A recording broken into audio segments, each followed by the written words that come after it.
இன்றைக்கி சாயந்தரம் பார்த்திங்கன்னா திடீர்னு மழை வந்துருச்சு. வெயில் அடிக்குது, மழையும் பெய்யுது. சரி டீ குடிக்கலான்னு சொல்லிட்டு சபானா போய் டீ வாங்கிட்டு வந்துட்டுருக்கா. மேகமூட்டம்லாம் பாருங்கள், சூப்பராக இருக்குது கிளைமேட்டு.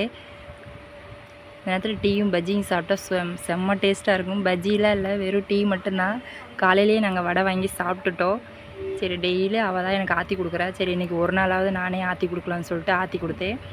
என்ன எப்பவும் இல்லாமல் இனிப்பை வேற கம்மியாக போட்டேன் இன்றைக்கி. அவளுக்கு இனிப்பு பத்தலை. சரி திருப்பி ஆற்றிக்குன்னு சொன்னேன். பரவாயில்ல கொடு அப்படின்னு சொல்லிட்டா.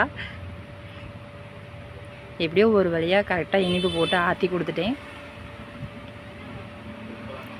இன்றைக்கி காலையில் வந்து எங்களுக்கு தங்கம்மையிலேருந்து ஸ்வீட் கொண்டு வந்து கொடுத்துருந்தாங்க. அது ஏன்னு கேட்டிங்கன்னா, நாங்கள் 2 பேருமே வந்து டிஜிகோல்ட் ஆப்பில் வந்து சேர்ந்துருக்குறோம். அது வந்து நம்ம வந்து நேரடியாக வந்து கடைக்கு போய் பணம் கட்டணும்னு இல்லை. அது ஒரு ஆப்பு நம்ம மொபைல்லே வந்து டவுன்லோட் பண்ணிக்கலாம். எப்போ நம்ம கையில் காசு இருக்கோ அதை வந்து நம்ம ஜிபேலேருந்து அந்த அக்கௌண்ட்டுக்கு போட்டுக்கலாம். எப்பவும் போல் வந்து நம்ம 11 மாதம் கழித்து நம்ம போய் நகை எடுத்துக்கலாம். நம்ம வந்து டக்குன்னு இப்போ இருக்கிற காலகட்டத்தில் போய் எடுக்க முடியாது. சிறுக சிறுக சேமித்து எடுக்கலாம். எங்கள் 2 பேர்த்துக்கு இது நாங்கள் வேலைக்கு வர்றதுனால மாதம் மாதம் சம்பளம் வாங்கி எங்கள் கையில் இருக்கிறத ஏதோ ஒரு 100 200 போட்டு அந்த மாதிரி சேமிச்சுக்கலாம் அப்படின்னு சொல்லிட்டு நாங்கள் இந்த அக்கௌண்ட்டில் ஜாயின் பண்ணியிருக்கோம். உங்களுக்கு விருப்பம் இருந்தால் இதில் நீங்கள் சேர்ந்துக்கலாம். சரியா? ஒரு வேளை நகை சீட்டு சேர்க்கணுன்னு ஆசைப்பட்றவங்க இந்த மாதிரி ட்ரை பண்ணி பாருங்கள். ஓகே, பாய்.